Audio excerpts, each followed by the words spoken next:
continuar falando, né? Semana passada nós estivemos falando iniciamos uma série de palavras sobre as bem-aventuranças. Algumas traduções a palavra bem-aventurado está felizes são, né, na nova tradução linguagem de hoje, e também na versão a mensagem, tá, abençoados são. Então, essa série que nós iniciamos domingo passado é abençoados são. Pode soltar ali. Abençoados são os que choram, né? Semana passada nós falamos sobre os pobres em espírito. Quem são eles? Quem seriam essas pessoas que o Senhor Jesus chamou de pobres em espírito? Quem será que o Senhor está dizendo que são abençoados os que choram, né? Quem são esses abençoados, os que choram? Abre comigo sua Bíblia em Mateus, capítulo de número 5, versículo de número 4, por gentileza. Mateus, capítulo 5, versículo 4. Mateus, capítulo 5, versículo 4.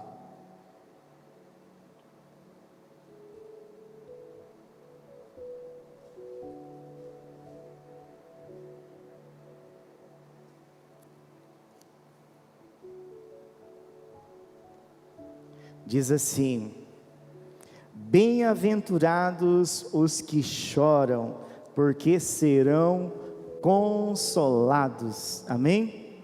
Então esse é o versículo base, o versículo que nós vamos aprender o que Jesus quis dizer quando ele disse: abençoados são os que choram, porque serão consolados.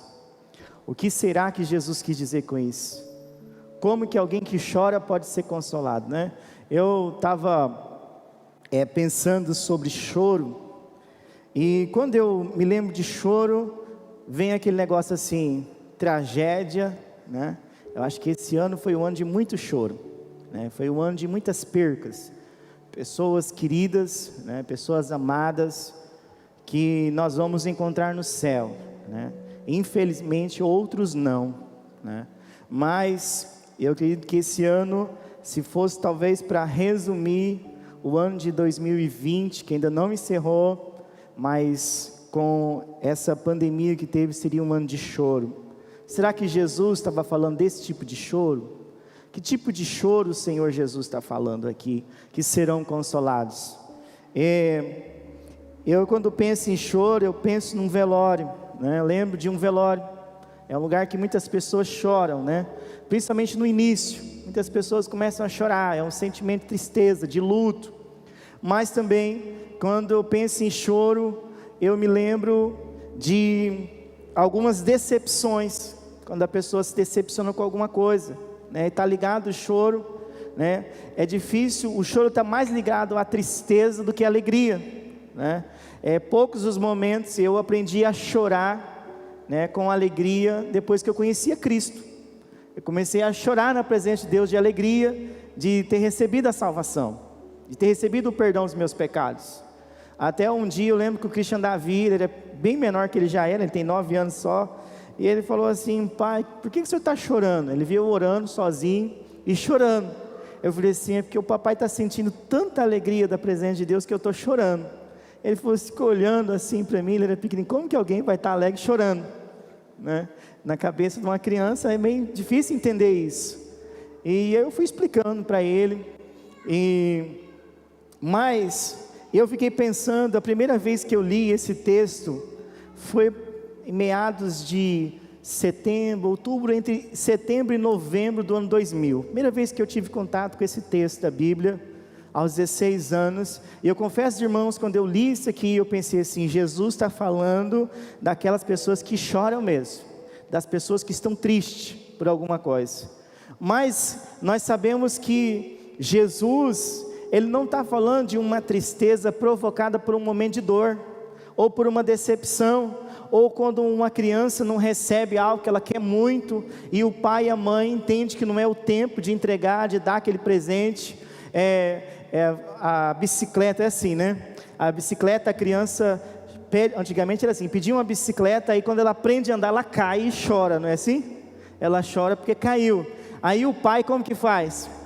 Levanta a criança e fala assim: ah, mas eu não quero mais essa bicicleta. A criança começa a chorar, não quer mais a bicicleta, porque caiu, machucou, daí começa a chorar. Aí fala: não, não é assim, você tem que pegar a bicicleta, eu vou te ajudar você a aprender a andar, é normal cair, você vai dar umas raladinhas, né? Vai dar uma machucadinha. Então a criança chora, ela pede a bicicleta, mas quando ganha a bicicleta ela cai e chora. Então será que Jesus está dizendo isso? Não, irmãos, Jesus não está falando, Ele está indo além disso. Quando Jesus fala de choro aqui, Jesus está usando uma palavra grega. Eu não falo grego, por favor, irmão, se eu pronunciar errado, me perdoe. Mas a palavra grega, eu fui pesquisar o que Jesus estava querendo dizer. A palavra usada por Jesus para chorar é pantoltes. Pantoltes, o que seria isso? O que seria pantoltes? Seria esse sentimento por causa de decepção ou perca? Não, ele vai além. Olha o que significa isso. Significa lamentar, prantear pelo morto, entristecer-se com uma profunda tristeza que toma conta de todo o ser, de tal maneira que não pode se ocultar. Olha só, era um choro que estava além das emoções. Essa palavra aqui, quando Jesus fala chorar, Ele está dizendo assim: olha, você que está chorando, que independente das circunstâncias que você está vivendo, é esse choro que você vai ser consolado. Eu vim trazer a alegria divina e perfeita. Lembra quem teve aqui semana passada? Quem ouviu essa palavra, a primeira palavra semana passada? Então, para você que não teve a oportunidade ou não assistiu, a palavra bem-aventurados, ela é uma palavra, ela é derivada lá do latim, é a mesma coisa de beatus, que significa alegria divina e perfeita. Então Jesus está falando assim: olha, eu venho trazer para você que está chorando, a alegria divina e perfeita. É essa alegria que você que chora, que está pranteando, que vai ser consolado pela alegria do Pai, pela alegria do Senhor, do Filho, pela alegria do Espírito, a alegria que é divina e perfeita, porque nós aqui nessa terra, irmãos, dependendo das circunstâncias que a gente viver, nós vamos chorar, seja por alegria, ou seja por percas, nós vamos chorar, é um sentimento, esse é normal. É muito complicado uma pessoa que não chora. Dizem que num velório ele tem 24 horas para que a pessoa aceite a perca. E ela chora, é importante que ela chore. É importante que ela chore para que ela aceite que perdeu alguém. Vou abrir um parênteses aqui. Eu tenho um familiar que sumiu. Eu não conheci ele. E o meu avô faleceu, meu avô materno faleceu, acreditando que esse tio está vivo, eu lembro que ele falava: eu não vou morrer sem ver meu filho de volta, e eu cresci, eu tenho 36 anos, e o meu tio não voltou. Por quê?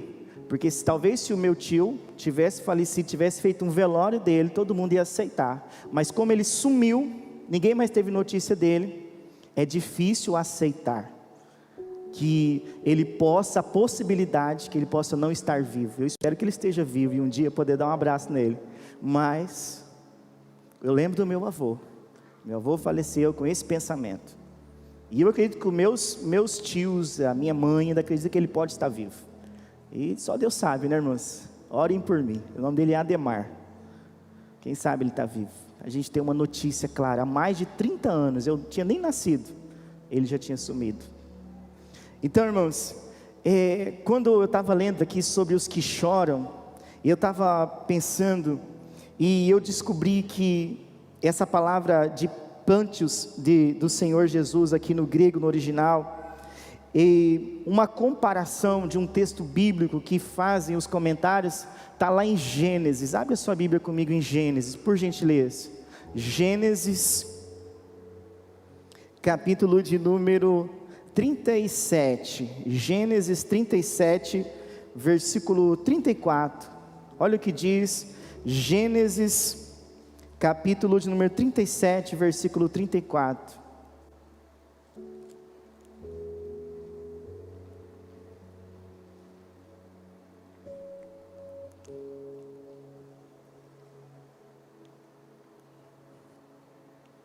Diz assim: então Jacó rasgou as suas roupas, vestiu-se de pano de saco e lamentou o filho durante muitos dias. Olha o versículo 35. Todos os seus filhos e todas as suas filhas vieram para o consolar. Ele, porém, recusou ser consolado e disse: chorando, descerei à sepultura para junto do meu filho. E continuou a chorar pelo filho. A primeira tradução bíblica do hebraico é a chamada Septuaginta. Então ela é para o grego, foi traduzida para o grego. E a palavra choro e pranto aqui é a mesma que eu disse para os irmãos, que é usado nesse texto. É esse sentimento que Jacó teve, esse sentimento de um luto, que ele não sabia que o filho estava vivo, e ele estava inconsolado. Ele tinha quantos filhos ainda? Se não me falha a memória, ele tinha mais 9 filhos e mais uma filha, né? Ele tinha 9 filhos homens e mais uma filha. Pastor, não são 12 tribos? Os outros 2 são descendentes de José, né, lá no Egito, as outras 2 tribos. Então são 9 filhos e uma filha, são mais 10 filhos, contando com a filha dele, Adiná. E esses vieram até Jacó, tentaram consolar. Você lembra da história? Que a Bíblia diz que os irmãos de José venderam ele, pegaram a túnica dele, venderam ele como escravo, passaram sangue de animal e levaram ao pai, e disseram: olha, o seu filho, o filho da sua amada, o seu filho preferido morreu, nós achamos a túnica dele, algum animal feroz deve ter pego ele no caminho. E Jacó começou a chorar desesperado, começou a prantear e ficou inconsolado. Não tinha quem conseguia consolar Jacó, porque Jacó tinha um sentimento de amor muito grande pelo seu filho José. Então é esse sentimento que o Senhor Jesus está dizendo aqui, a respeito dos que choram. E eu fiquei lembrando de alguns casos, né, algumas histórias na Bíblia, que a Bíblia deixou registrada. Por que Jesus fala assim: olha, esses que choram vão ser consolados? Você pode abrir sua Bíblia comigo em Isaías capítulo 38, vamos fazer um exercitar aí, vamos lá, abre sua Bíblia comigo, Isaías capítulo de número 38, uma história muito conhecida também, a partir do versículo de número 2, Isaías 38, versículo 2, aqui é um rei, uma pessoa que estava passando por uma enfermidade, ele estava sendo oprimido pelo exército da Síria, muito conhecida essa palavra, mas acontece um fato interessante. Olha o que diz o texto: então Ezequias virou o rosto para a parede e orou ao Senhor. Ezequias disse: ó Senhor, lembre-te de que andei diante de ti com fidelidade, com um coração íntegro, e fiz o que era reto aos teus olhos. E Ezequias fez o quê? Chorou amargamente, na minha versão fala, na minha tradução que eu estou falando, acho que ele chorou amargamente. Então a palavra do Senhor veio a Isaías dizendo: vai e diga a Ezequias, assim diz o Senhor, o Deus de Davi seu pai, ouvi a sua oração e vi as suas lágrimas, acrescentarei 15 anos à sua vida, livrarei das mãos do rei da Síria, tanto você quanto esta cidade, e defenderei esta cidade. Irmãos, a primeira palavra que o profeta traz para o rei Ezequias, fala assim: olha, eu vim trazer uma palavra de Deus para você, você vai morrer. Quando Isaías falou para Ezequias: você vai morrer, a Bíblia diz que ele começou a fazer uma oração sincera, falou: Deus, eu sempre ando no teu caminho, mas de repente cai a ficha dele, ele começa a chorar, e ele começa a se lamentar, começa ali a desesperar, e começa em pranto de choro. A minha versão fala assim: chorou amargamente. Eu entendo aqui, irmãos, que ele chorou arrependido dos seus pecados. Ele viu que não funcionava com Deus. Olha, não funciona eu querer me justificar diante de Deus, mas se eu me arrepender, se eu crer, se eu confessar, se eu ver o meu lugar, que diante de Deus eu não sou rei, eu sou um homem pecador e eu preciso da misericórdia de Deus, tudo pode mudar na minha vida. E a Bíblia fala que ele chorou amargamente. O profeta Isaías chegou na escada, não chegou nem tá longe, irmãos, ele já voltou, o Senhor já falou, volta lá e diz para ele, que eu ouvi a oração dele, e que eu vi as lágrimas dele, as lágrimas de arrependimento, irmãos. Não era simplesmente uma pessoa que estava lá com lágrimas de crocodilo, não sei se crocodilo chora, né, mas o pessoal fala assim, mas ele chorou, irmãos, ele se arrependeu, e Deus mandou o profeta de Deus.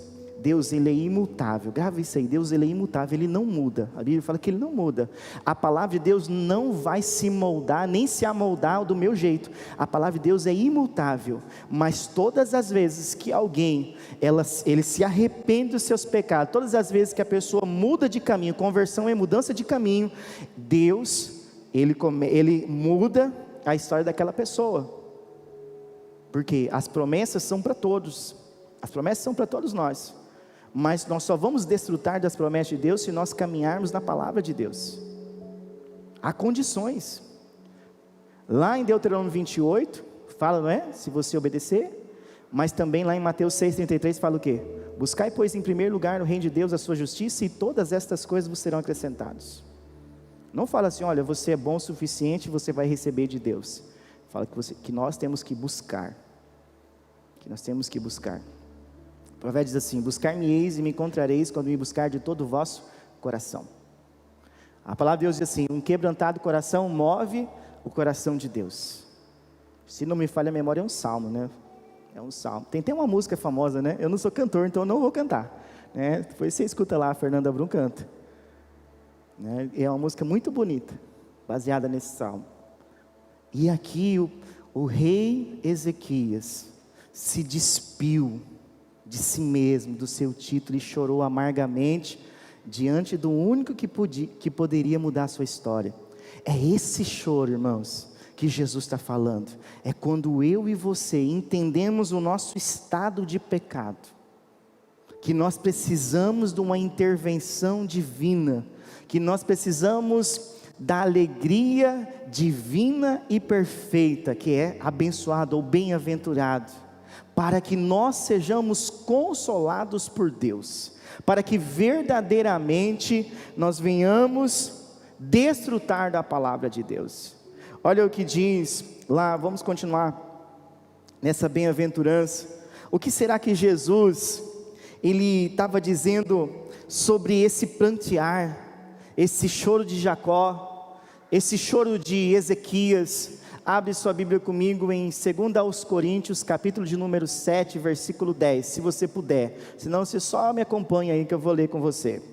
2 Coríntios, capítulo de número 7, versículo de número 10.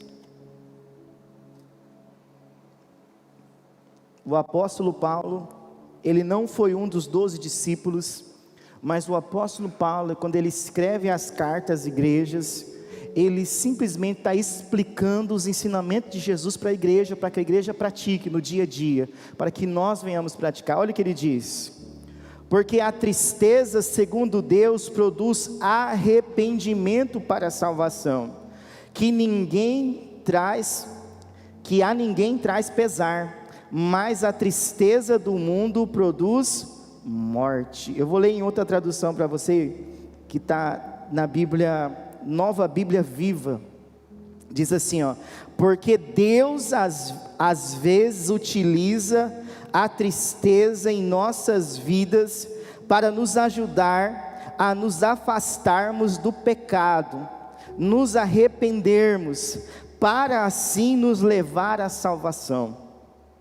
Já a tristeza do homem incrédulo não é a tristeza do arrependimento verdadeiro, e produz a morte. Olha só, às vezes Deus, Ele está falando assim, olha, a tristeza que Deus produz em nós, nos leva ao arrependimento, para nos levar à salvação. Mas a tristeza desse mundo, ela não leva o homem ao arrependimento. Não é esse choro que Jesus está falando. Porque às vezes essa tristeza, talvez é a tristeza de Judas, né? É a amargura de Judas. Judas não se arrependeu.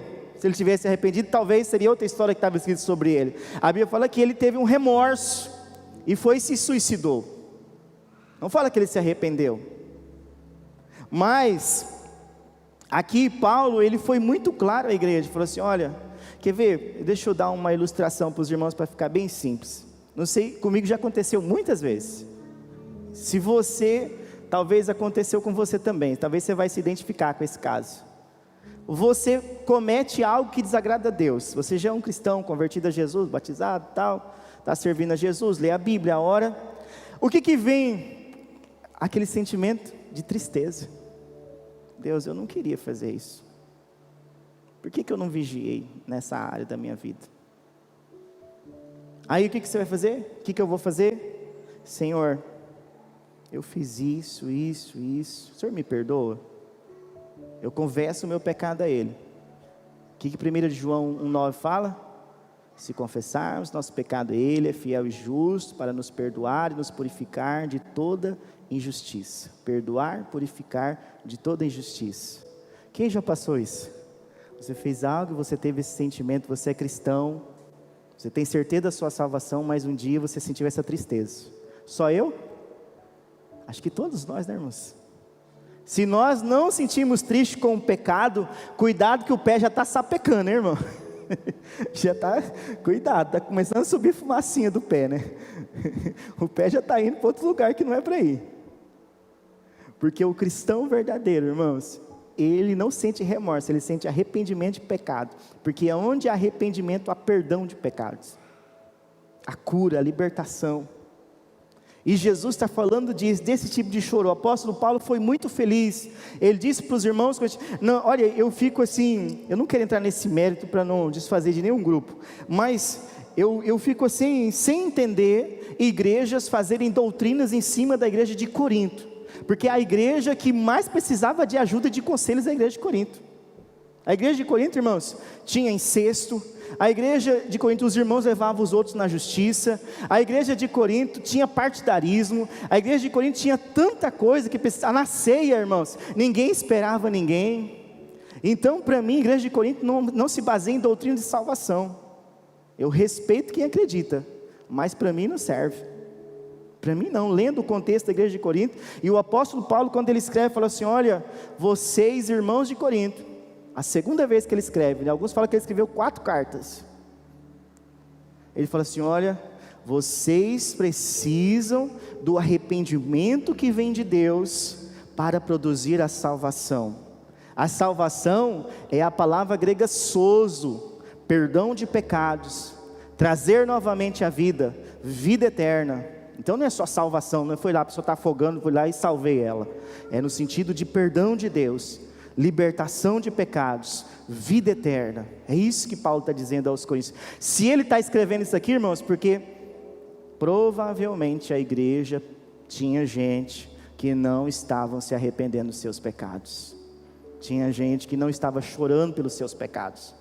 Mas por que Jesus, já que, quem está entendendo aí que eu estou falando aí, que tipo de choro?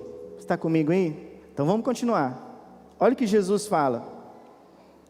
Eu quero que você abra sua Bíblia comigo agora, por gentileza, no Salmo de número 126, versículo 5. É bem conhecido esse texto. Salmos 126, versículo 5.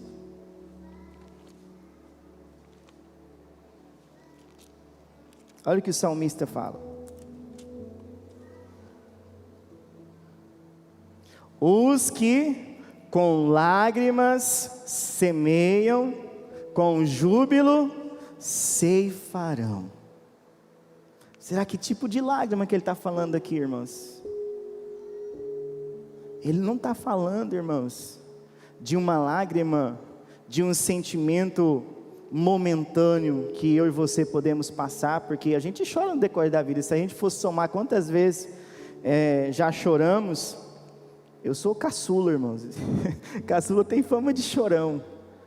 Não é assim? Caçula tem essa fama. Filho caçula é chorão. Não chora, menino. Não é assim? Abre sua Bíblia comigo. Em Lucas, capítulo 7. Por gentileza. Lucas, capítulo de número 7.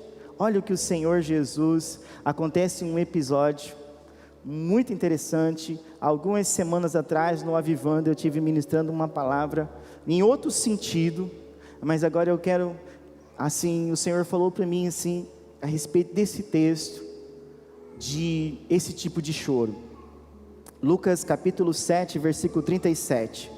Eis que uma mulher da cidade pecadora, Lucas fala na minha versão, pecadora, sabendo que ele estava jantando na casa do fariseu, foi até lá com um frasco feito de alabastro cheio de perfume, e estando por detrás aos pés de Jesus, o que ela estava fazendo, irmãos? Chorando, molhava-os com as suas lágrimas, e os enxugava com os próprios cabelos. Cabelos na Bíblia simboliza a honra. Era a honra, é por isso que ela usava aqueles negócios, aquela roupa tampando, só mostrava para o marido, era a honra delas. Mas essa mulher, Lucas fala assim, olha, havia uma mulher pecadora, todo mundo julgava, até o próprio Lucas escreve ela como pecadora, no Evangelho de Lucas. Essa mulher chegou aos pés de Jesus, na casa do fariseu, e começou a chorar nos pés de Jesus, e quando ela chorou tanto, que foi necessário ela enxugar com os cabelos. Ela começou a enxugar com os cabelos os pés de Jesus. Vou continuar, olha. Ela beijava os pés de Jesus e os ungia com o perfume.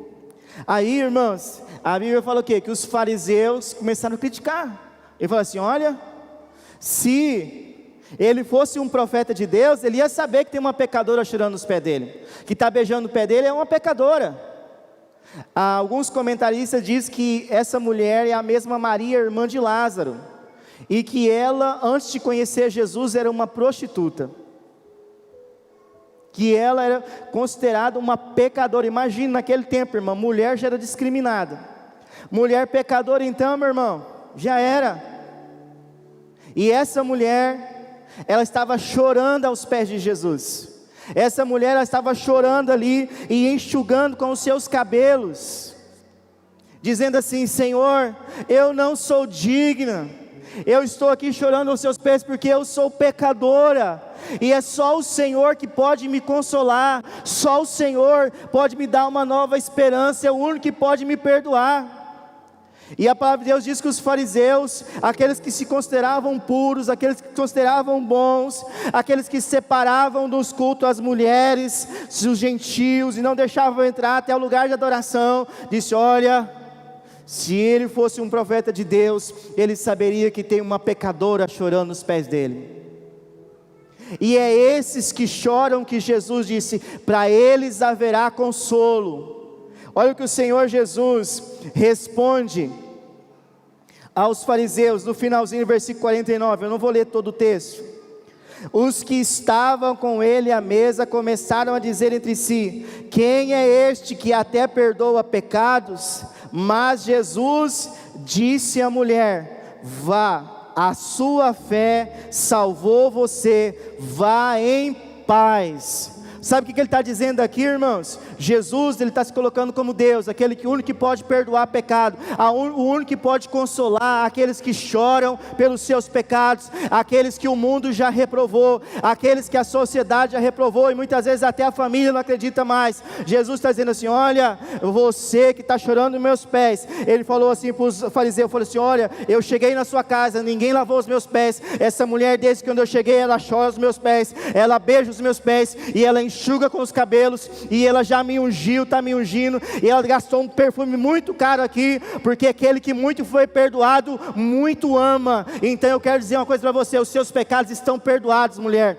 E eu quero dizer mais ainda, eu falo assim, ó, a sua fé te salvou, vai em paz. A palavra salvou aqui mais uma vez é sozo, tornar a dar vida, vida eterna, perdão de pecados. Paz aqui, irmãos, é a palavra shalom, prosperidade de Deus, prosperidade espiritual, aquilo que só Deus tem para o homem, é além daquilo que nós conhecemos. Jesus falou assim: eu te salvo e dou a paz que esse mundo não tem, a paz que só Deus tem, a alegria divina e perfeita. É isso que o Senhor Jesus estava dizendo para aquela multidão, seja para os 12 discípulos que estavam em volta dele lá no monte, e aquela multidão que estava esperando ouvir algo de esperança, porque eles estavam cansados de ser acusados pelos seus pecados.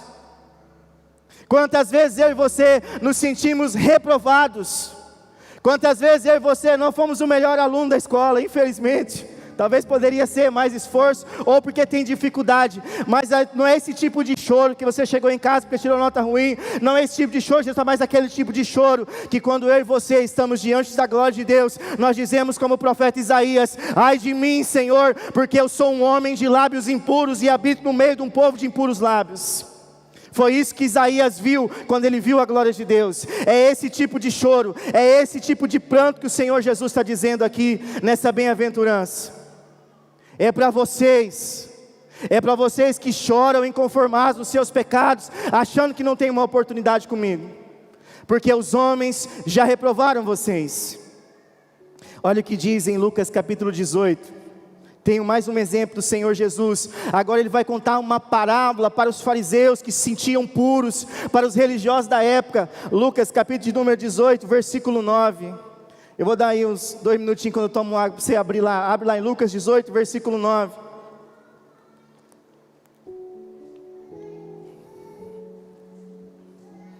Diz assim: Jesus também contou esta parábola para alguns que confiavam em si mesmo, por se considerarem justos e desprezarem os outros. 2 homens foram ao templo para orar. Um era fariseu e o outro era publicano. O fariseu ficou em pé e orava de si para si mesmo, desta forma: ó Deus, graças te dou, porque não sou como os demais homens, roubadores, injustos e adúlteros, nem ainda como este publicano. Jejuo 2 vezes por semana e dou o dízimo de tudo que ganho. O publicano estava em pé longe, nem mesmo ousava levantar os olhos ao céu, mas batia no peito dizendo: ó Deus, tem pena de mim que sou pecador. Digo a vocês que esse desceu justificado para a sua casa, e não aquele, porque todo o que se exalta será humilhado, mas o que se humilha será exaltado. Irmão, quantas vezes eu já vi gente usar esse texto como pretexto, para achando que Deus vai ficar humilhando pessoas, porque um dia uma pessoa te humilhou. Esquece aquela canção famosa, esquece. Não é esse tipo de fé que Jesus está prometendo para nós, aonde eu vou estar num lugar de destaque e a pessoa que me humilhou vai estar lá embaixo. Não é esse tipo de coisa que o Senhor Jesus nos promete. Jesus não está falando disso, Jesus está indo além. Jesus sempre foi além daquilo que pedimos ou pensamos. Jesus trouxe as verdades do reino dos céus para cada um de nós, irmãos, para que nós venhamos desfrutar da boa, perfeita e agradável vontade de Deus. Não foi para eu e você ficar pensando em humilhar alguém que no passado te humilhou, alguém que não te ajudou no passado. Ao contrário, Deus vai te fazer prosperar para você abençoar vidas. Esse é o propósito de Deus, de abençoar. Ou você acha que Deus te fez uma centopeia, por isso que te deu um monte de calçado? Ninguém aqui é centopeia, meus irmãos. Deus nos abençoou. Às vezes tem um calçado que você nem usa mais, aí às vezes a pessoa olha para o outro e fala assim: nossa, está furado o calçado fulano. Meu irmão, está lá no seu guarda-roupa a benção, chega lá e abençoa. Deus está te dando a oportunidade. Deus falou assim: é melhor dar do que receber. Quantas pessoas deixam de receber porque não são generosos? Jesus, Ele não veio trazer um reino visível, Jesus veio trazer um reino invisível. A igreja que vai entrar no céu, irmãos, não é uma igreja visível, é uma igreja invisível, porque tem muita gente na igreja visível que não faz parte da igreja invisível. Alguns tempo atrás eu ministrei sobre uma palavra sobre isso. Nós devemos pertencer às duas igrejas, mas a igreja invisível é aquela que a mão direita faz, a esquerda não vê. Essa é a igreja invisível, que somente o rei vê o que a gente está fazendo. Essa é a verdadeira igreja, que Cristo morreu por ela. Olha o que diz o texto: digo a vocês, versículo 14, que este homem desceu justificado para a sua casa, e não aquele, porque todo o que se exalta será humilhado, mas o que se humilha será exaltado. Está falando aqui de se humilhar diante de Deus, O publicano se humilhou diante de Deus. O fariseu se orgulhou de si mesmo, ele orava de si para si mesmo, o texto fala. Mas o publicano nem olhava para cima. Sabe, irmãos, nessa parábola eu conseguiria imaginar assim, um homem de cabeça baixa, as lágrimas descendo, ele aquele soluço ali tímido, e dizendo assim: Deus, eu não sou nada, me perdoa, Senhor, me perdoa, porque até aqui eu só tenho falhado contigo. Esses são os que choram, que Jesus está falando aqui. São esses que pranteiam o choro do pecado, como lá o rei Ezequias, como a mulher que chorava aos pés de Jesus, e como esse publicano. Jesus está falando isso aqui para os fariseus. Mas eu queria encerrar com você falando sobre os consolados. Eu dividi essa palavra em 3 partes. Bem-aventurados, que é aqueles que felizes ou abençoados são, ou é aquele que tem alegria perfeita, divina e perfeita, que significa de bem-aventurado. Sobre os que choram, e o que é consolados, que Jesus falou. Como que eles vão ser consolados? Como que vão ser consolados? Você já parou para pensar? Sabe, irmãos, eu fucei, eu procurei, eu li, eu tentei, sabe, irmãos, ver se tinha outra palavra. Só uma pessoa que eu encontrei que usou outra palavra, e falou assim, que consolados aqui é o oposto de chorar. Mas quando se coloca, fui procurar a palavra consolados, vem de consolador, que significa paracleto. Ou seja, a alegria divina e perfeita virá para os que choram pelo pecado, e receberão o paracleto. O que é paracleto? É o Espírito Santo, irmãos. O paracleto, o consolador. Olha o que diz paracleto. Paracleto significa aquele que consola ou conforta, aquele que encoraja e reanima, aquele que revive, aquele que intercede em nosso favor, como um defensor numa corte. Ali a palavra consolados vem de paracleto. Abre sua Bíblia comigo em João capítulo 14. Olha só, o Senhor Jesus agora, mais uma vez, você vai ter que substituir por paracleto. Imagina que você sabe ler grego. Então você tira a palavra, a tradução do português, e coloca no original. Aí você vai entender o sentido que Jesus está dizendo. João 14,16. E eu pedirei ao Pai, e Ele lhes dará outro paracleto, consolador, a fim de que esteja com vocês, para quando? Para sempre. E é o Espírito, tira a palavra Espírito e coloca paracleto, está com letra maiúscula Espírito aí. Todas as vezes que na sua Bíblia está lá com o Espírito com letra maiúscula, refere ao Espírito Santo de Deus. Minúsculo não é, aqui está maiúsculo. Ao paracleto da verdade, que o mundo não pôde receber. O mundo, Os que choram pelas coisas desse mundo não podem receber o Consolador, o Espírito Santo. A única maneira de alguém receber o Paracleto é o choro de arrependimento, como o rei Ezequias, como a mulher que chorava aos pés de Jesus, como o publicano. Esses receberão o Paracleto. É isso que esses receberão o verdadeiro consolo, que o mundo não pôde receber, porque não o vê, nem o conhece. Vocês o conhecem, porque Ele habita com vocês e estará em vocês. Não deixarei que fiquem órfãos, voltarei para junto de vocês. Alguns dizem, quando ele termina dizendo, voltarei para junto de vocês, ele está dizendo que depois da ressurreição, ele ia voltar para os seus discípulos. Agora nós estamos aguardando a volta dele, né? Quando as trombetas tocarem. Porque ele já voltou aqueles dias para os discípulos. Pastor, onde o senhor quer chegar com isso? Meu irmão, talvez você já chorou por muitas coisas até hoje, mas nunca chorou pelos seus pecados. E o perdão só vem através do arrependimento e da confissão. Eu dei um exemplo aqui no primeiro culto. Quando a gente quer muito uma coisa, como que a gente ora a Deus? Senhor, eu quero uma bicicleta Aro 29, bem levinha, daquela assim baratinha, de uns 30 mil para cima, né? Para mim fazer minha trilha, né? Para mim se divertir, porque né, a boa é essa. Aí quando a gente vai pedir perdão pelos nossos pecados, como que a gente fala? Perdoa os nossos pecados. Será que esse pecado também não tem nome? Não teve um dia, hora que foi cometido? Será que nós pedimos para Deus no varejo e pedimos perdão no atacado? Essa é a pura verdade. Nós pedimos as coisas para Deus no varejo, nós especificamos aquilo que nós queremos em Deus. Mas quando é para pedir perdão pelo pecado, nós temos amnésia, nós esquecemos, e não falamos, Deus, me perdoe, porque eu cometi esse pecado.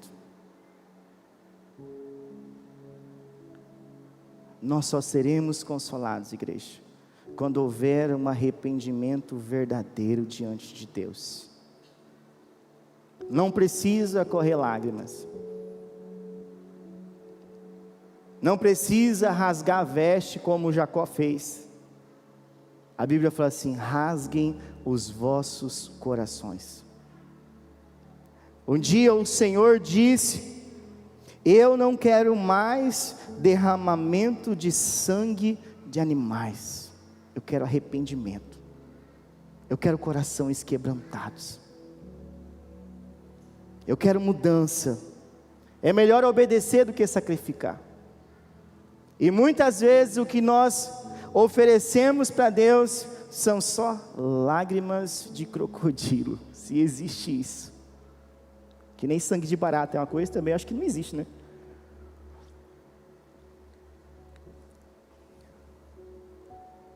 Porque qual foi o último motivo que você chorou?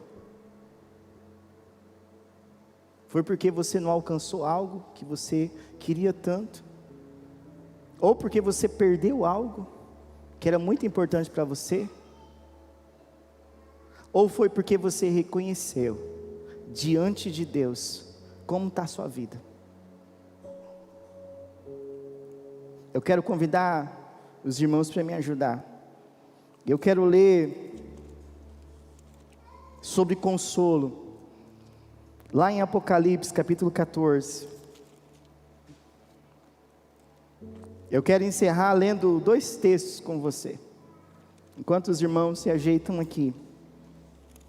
Eu gostaria que você só anotasse ou só ouvisse.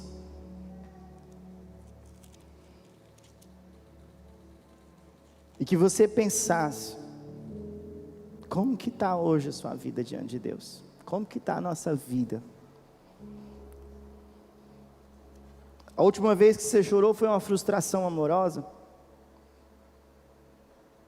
Foi um negócio que não deu certo? A última vez que você chorou para Deus, falou assim, Deus, por que não deu certo? Deus, eu queria tanto isso. Ou você chorou e falou assim, Deus, como eu estava longe do Senhor. Como os meus pecados me afastaram do Senhor e eu nem percebi. Como o Senhor... Eu estava quase igual o fariseu, orando de mim para mim mesmo. Talvez estava nessa situação, achando que você estava vivendo assim o seu melhor tempo, mas na verdade você estava assim, quilômetros e quilômetros do Senhor. Eu lembrei de uma historinha que eu ouvi, de uma criança que viu um avião, que ela perguntou para o pai e falou assim: pai, qual o tamanho de Deus? Talvez você já ouviu essa palavra. O pai olhou o avião e falou assim: Deus é daquele jeito lá, grande, igual aquele avião. O menininho olhou de longe e falou assim: um avião no céu, né, irmãos? Deus é tão pequenininho, pai. E olhou assim, Aí o pai falou: opa, tem que ensinar meu filho direito. Levou o filho no aeroporto. Chegou no aeroporto, colocou o filho do lado de um avião. O menininho chegou, o pai nem precisou falar, ele olhou para aquele avião grande e falou assim: pai, Deus é tão grande. Sabe o que é, irmãos? O tamanho de Deus é a distância que você está dele. Irmãos, nós menosprezamos, as pessoas desprezam a palavra. Eu não estou falando daqueles que não creem, não. Eu estou falando daqueles que creem, não valorizam a presença dele, não valorizam a palavra dele. Olha o que ele diz: o Espírito, para que descansem das suas fadigas, pois as suas obras os acompanham. Eu vou ler de novo: abençoados são, a alegria divina e perfeita é para aqueles que morrem, para aqueles que estão mortos, que desde agora morreram no Senhor, servindo a Deus. Sim, diz o Espírito, para que descanse das suas fadigas, pois as suas obras os acompanham. Em outras palavras, irmãos, o apóstolo João foi o último a morrer, foi o último dos 12 a morrer. Ele já velhinho, cumprindo aquela palavra do Senhor Jesus, lá no finalzinho do Evangelho de João. O João já de idade, segundo alguns historiadores dizem, quando ele foi levado para a ilha de Pátimos como prisioneiro, ele não entendeu que ele tinha sido preso por um imperador romano, que ele estava sendo castigado. Ao contrário, quando Deus começou a revelar, ele entendeu que Deus queria mostrar as coisas dele, que Deus separou ele ali para mostrar que valia a pena. Agora você imagina comigo, ele já de idade. Alguns dizem que depois ele saiu da ilha de Pátimos, voltou para a igreja de Éfeso, e assim ele continuou pastoreando durante os cultos. Dizem os historiadores que carregavam ele pela mão, porque ele era muito de idade, muito velhinho, com dificuldade de caminhar. Chegava até a frente da igreja e dizia: meus filhinhos, porque ele entendeu que Jesus tinha morrido na cruz por ele, e que valeu a pena tudo que ele fez, tudo que ele deixou para seguir a Jesus. Agora você começa a imaginar comigo, um senhor de idade, viu Pedro ser crucificado de cabeça para baixo, ficou sabendo que Paulo foi decapitado provavelmente por Nero, viu que os seus irmãos, Tiago foi decapitado, todos morreram, só sobrou ele estava preso ali na ilha de Pátimos. Sabe o que ele fez assim? Deus fala para ele assim: João, você é abençoado porque você deixou tudo. Olha só, aqueles que morreram crendo em mim, olha o que eu vou fazer, eu vou levar eles para um lugar de descanso, eu vou levar eles para a minha presença, e tudo que eles fizeram até hoje, as obras deles acompanharão. Está lá em Apocalipse 20, e serão abertos os livros das nossas obras. Aquilo que nós fazemos para o Senhor, não é o carro que você tem, não é a casa que você conquistou, não é os estudos que você tem, querido, vai ser registrado naquele livro aquilo que nós fazemos para o nosso Rei, aquilo que nós fazemos para o Senhor, porque essas coisas vão passar, tudo vai passar. Eu vejo um homem feliz, tendo as revelações finais, dizendo assim: Pedro, eu vou te encontrar no céu. Eu vou te encontrar no céu, Paulo. Eu vou te encontrar no céu, Tiago, André. Eu vou te encontrar no céu. Eu vou encontrar os meus irmãos, eu vou encontrar os meus amigos que morreram por Cristo. Eu vou encontrar os mártires da igreja, aqueles que foram comidos por leões, aqueles que foram mortos por gladiadores nas arenas de Nero. Eu vou encontrar eles lá no céu. O Senhor está dizendo para mim que é para mim ficar alegre, para mim ficar feliz. Igreja, nós servimos um reino que está acima da nossa mente, acima do nosso entendimento. Eu quero convidar você para fazer parte desse reino, um reino eterno, não um reino humano, algo perecível. O reino dos céus já chegou até nós, o reino de Deus já está em nossos corações, mas basta nós recebermos, nós cremos, nós adorarmos, nós não ficarmos limitados somente a servir o Senhor no domingo à noite, ou nas quarta-feiras na cela, ou na terça-feira no avivando. Nós precisamos entender que nós somos chamados para servir o Senhor todos os dias, ter um coração grato a Deus. Olha o que diz Apocalipse, capítulo de número 21. Eu quero encerrar lendo esse texto. Se você quiser ficar de pé, se você quiser se ajoelhar, não sei o que você quer fazer, mas faça alguma coisa, adore esse Deus, agradeça a Ele. O mais difícil Ele já fez no seu lugar, Ele já fez no meu lugar, que foi morrer na cruz.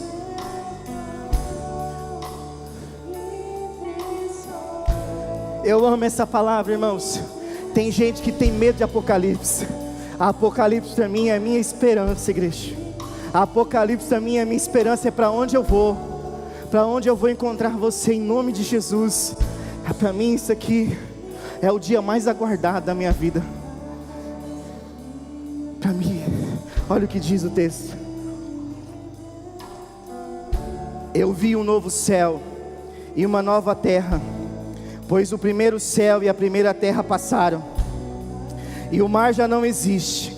Vi também a cidade santa, a nova Jerusalém que descia do céu, da parte de Deus, preparada como uma noiva, enfeitada para o seu noivo. Então ouvi a voz forte que vinha do trono e dizia: eis o tabernáculo de Deus com os seres humanos, Deus habitará com eles.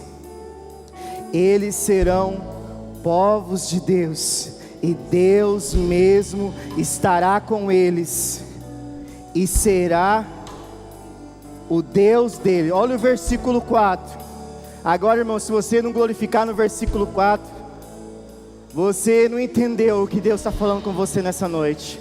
Olha o que diz o versículo 4: e Deus enxugará dos olhos toda lágrima, toda lágrima, toda lágrima. Ei, meu irmão, nós servimos um Deus que é vivo e real, um Deus que é consolador, que enxuga todas as lágrimas. Nós estamos aqui por tempo passageiro, e nós vamos estar com Ele um dia. Não sei que dia que vai ser, mas isso vai acontecer, e eu creio que você vai subir comigo. Nós vamos nos encontrar no céu em nome do Senhor Jesus. Seja você que está presente nesse culto, seja você que está assistindo esse culto, Deus te chamou para te consolar, para te dar o Paracleto, para que Deus habite dentro de você. Olha o que diz o texto: e já não existirá mais morte. O apóstolo Paulo diz assim: ó morte, aonde está a tua vitória? Aonde está o seu aguilhão? Não tem mais vitória sobre a morte. Sabe por quê, meu irmão? Porque o próprio Deus, quando Jesus morreu na cruz, Ele nos deu a vida eterna, a vida que não tem fim, aquilo que não é perecível. Nós não servimos a um Deus que é perecível, nós não servimos um Deus que está morto no madeiro, mas nós servimos um Deus que é vivo, um Deus que pode, que fez todas as coisas. E a palavra deles que aquilo que é impossível ao homem é possível para Deus. Pode chorar, se lamente pelos seus pecados, se lamente e diga: Deus me perdoa, Senhor me perdoa, Senhor me consola. Espírito Santo, faz a tua obra por completo, de dentro para fora no meu coração. Começa a falar com Ele. É você e Ele nessa noite, é você e Deus. Deus quer ouvir dos seus lábios o seu arrependimento. Se não há arrependimento, não há perdão de pecados. Se não há confissão de Jesus, não há salvação. Romanos 10:13 diz assim: e todo aquele que invocar o nome do Senhor será salvo. É só para aqueles que invocam, é só para aqueles que creem, é só para aqueles que buscam. Buscar-me-eis e me encontrareis, quando me buscar de todo o vosso coração. A palavra de Deus está cheia de convites para a igreja. Vinde a mim, todos estáis cansados, sobrecarregados, e eu vos aliviarei. Mateus 11:28. E ele continua dizendo para João: João, vem nas últimas coisas. Eu acredito que João não se aguentava de lágrimas de alegria. Nem pranto, já não haverá luto, nem pranto, nem dor, porque as primeiras coisas passaram. E aquele que estava sentado no trono disse: eis que faço novas todas as coisas. E acrescentou: escreva, porque estas palavras são fiéis e verdadeiras. Aleluia, aleluia, igreja. Levanta a sua mão no céu, adora Ele, adora se você quiser.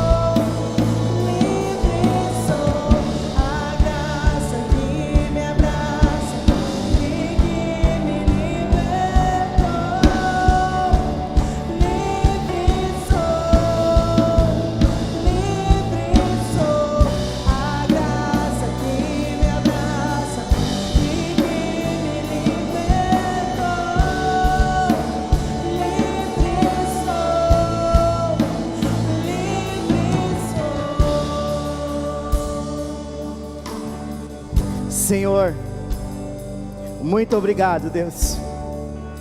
Muito obrigado, ó Deus, pela alegria divina e perfeita que há em Cristo, que há no Espírito Santo. Obrigado, Senhor, quando nós entendemos que o Espírito Santo nos convenceu que nós somos pecadores, da justiça na cruz e do juízo do Senhor. Senhor, obrigado, porque sem Ti nada podemos fazer. Obrigado, Deus, pela Tua palavra, que nos traz uma esperança viva, Deus. Quantos entraram hoje aqui, Senhor, seja às 17, seja às 19 horas, ou que estão assistindo ou vão assistir esse culto, pensando, ó Deus, que não há mais perdão para os seus pecados, e tem chorado, sentido tão longe do Senhor. Oh Espírito Santo, vá de encontro a esse coração, ministra o Teu poder, ministra o Teu bálsamo. Há um bálsamo em Gileade, a Tua palavra, Senhor. Oh Espírito Santo Consolador, conforta, consola, anima, Senhor, essa pessoa que está pensando em desistir, Senhor, do Teu caminho, porque falhou, ó Deus. Que nessa noite, ó Deus, seja a noite da restauração, ó Deus. Deus, eu oro por esse familiar que está longe do Teu caminho, Senhor, longe da Tua presença, seja meu ou seja dos meus irmãos, que em nome do Senhor Jesus, que tenha um encontro com o Teu Espírito, Senhor, porque nele há vida, Senhor, dele há esperança, porque dele, por ele e para ele são todas as coisas, da Tua palavra, Senhor. Agora, Senhor, nos ensina a caminhar nas veredas da justiça, como diz a Tua palavra, não por nós mesmos, mas porque o Senhor está conosco. Oh Deus poderoso, em o nome do Senhor Jesus, nos abençoe, Pai, em nome de Jesus. Que quem chegou aqui triste, ó Deus, quem chegou aqui chorando, pensando em desistir, que saia cheia de júbilo, Senhor, que saia cheia de júbilo, alegre, porque grandes coisas o Senhor fez por nós, por isso estamos alegres, ó Pai, porque, ó Deus, a Tua palavra diz que o justo pode cair 1, 2, 7 vezes o Senhor levantará. Nós sabemos que o número 7 na Tua palavra é a obra completa, Senhor, porque o Senhor que começou a boa obra é fiel para terminar em nossas vidas, Senhor. Em o nome de Jesus eu sou grato, ó Pai, eu Te louvo e Te agradeço, ó Deus, pela Tua palavra, ó Deus, porque a nossa fé vem pelo ouvir a Tua palavra, e nela há vida, e no Teu Espírito, ó Deus, há um rio de águas vivas, que vai fluir do nosso interior, Senhor. Olha, Senhor, um dia, Senhor, eu fiquei sabendo, Deus, que o templo de Salomão tinha tantas riquezas, que se fosse calculada, Senhor, em nossos dias, valia em torno de 500 bilhões de dólares, Senhor. Mas eu vi na Tua palavra, Senhor, que o Senhor disse: eu não habito em templos feitos por mãos humanas. Mas a mesma palavra me diz: vós sois o templo do Espírito, vós sois o templo de Deus. Obrigado, Senhor, porque o Senhor não escolheu templos feitos por mãos humanas, mas o Senhor escolheu habitar em nós, através do Espírito Santo, que nos traz vida, que nos traz esperança, que nos leva à Tua palavra, que nos leva ao céu, ó Deus, em o nome de Jesus. Oh Pai querido, em o nome de Jesus, ó Pai, que eu te agradeço, ó Deus, que eu oro, Senhor. Amém e amém, ó Pai. Amém, queridos.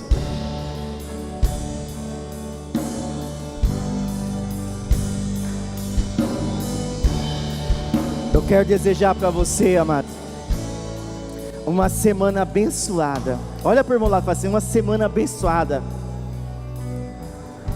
Que a alegria divina e perfeita, diga para ele, que a alegria divina e perfeita, é isso que é abençoado ali, que nós acabamos de aprender. Que a alegria divina e perfeita, que o Paracleto que habita em nós, que habita em você, o Espírito Santo, esteja conduzindo cada um de nós essa semana ao centro da boa, perfeita e agradável vontade de Deus, em nome de Jesus. Que Deus te abençoe, uma semana muito abençoada para você e para toda a sua família, amém? Deus abençoe. Vamos falar a nossa frase, que em Jesus nós somos mais que vencedores. Se você quer ser mais abençoado, vem amanhã 5 da manhã aqui, ó, orar com a gente, ouvir a palavra de Deus. O dia vai ser diferente, é das 5 às 6, todo dia, de segunda a sexta a gente está aqui. 1, 2, 3 e em Jesus somos mais que vencedores.